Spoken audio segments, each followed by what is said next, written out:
March 2022, a similar unit was sold at $1.2 million. So he actually is sitting on close to $200,000 in paper gain.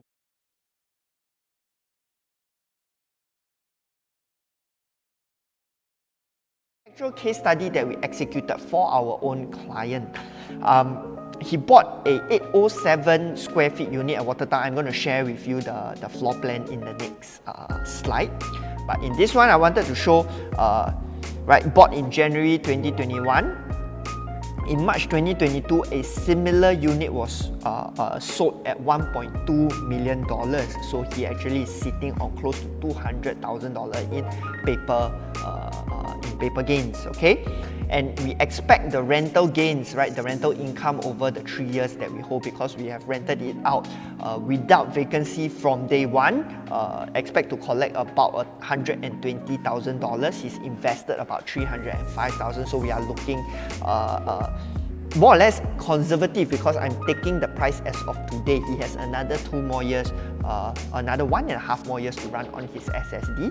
We are looking at easily a 35% per annum return on equity. Okay, of course, you may say, in hindsight, it's good, it's easy to see, right? It's easy for you to say.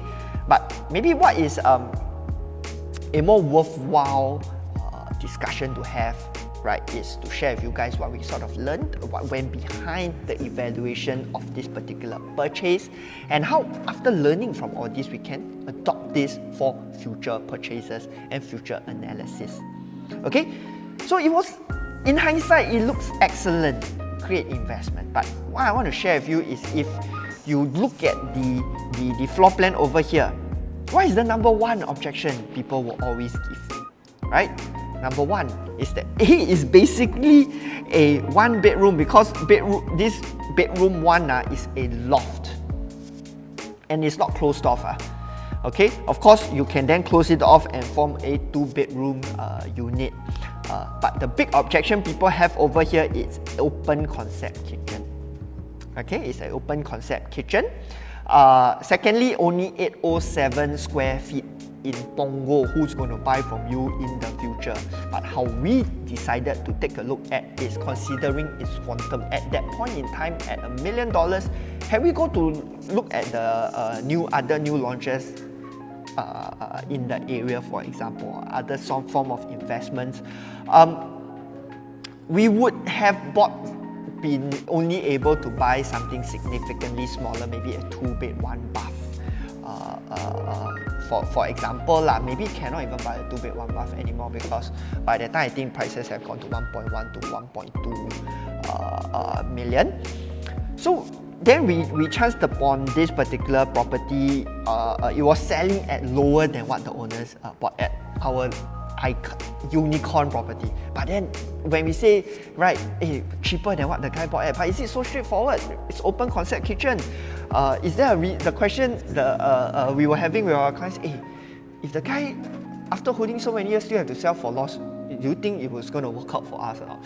Right, so it wasn't as straightforward. In hindsight, very straightforward, but it wasn't that straightforward at that point in time. But after really sitting down and analyzing it, what can we do? It can potentially be converted into almost a 3-bedroom. Okay, 1 bedroom over here, the master bedroom. Bedroom 1 we partition off is a 2nd bedroom. The study also can partition off to be sort of a store, if not a helper's room. As a matter of fact, our current tenant over here is a family of 4, adult couple with 2 young kids. Okay, so it is acceptable to the vast majority of folks that are staying. Of course, it's not the most ideal thing for families looking to upgrade, but it's really a quantum play, because at $1.2 million now in the market, what are you looking at? You're not looking at something, a potential compact 3-bedroom on top of the MRT, right? So it really was a quantum comparison. Could it get any cheaper than that? It's quite unlikely. Even if we have bought at $1 million and we sold 3 years later at $1 million, we would have still profited based on the rental gains, because it's on top of the MRT. No worries about renting it out. and then we made a calculated guess because of the quantums that's floating around in the market. So don't focus too much, because if we were focused on the PSF, is at that point that we bought, it was the highest PSF in the whole of Pongo. Okay, it's still at the highest PSF in the whole of Pongo. Then how do you then convince yourself that it can reach the next PSF? The way to do it is then take a macro perspective and understand the quantums around the market and where do they stand at that point in time. Okay, so in hindsight, it always looks easy, but I really wanted to share the thought process going on behind it, visualizing the exit. So when we sell, in 1.5 years' time, who are we looking to sell to, right? I honestly feel upgraders may potentially buy it, right? Because of course, we will not cater to all the upgraders. Those that want the more standard ones, 1033 square feet and whatnot. They can, right? They will buy the resale ECs, Privé, Twin Waterfalls, Ecopolitan.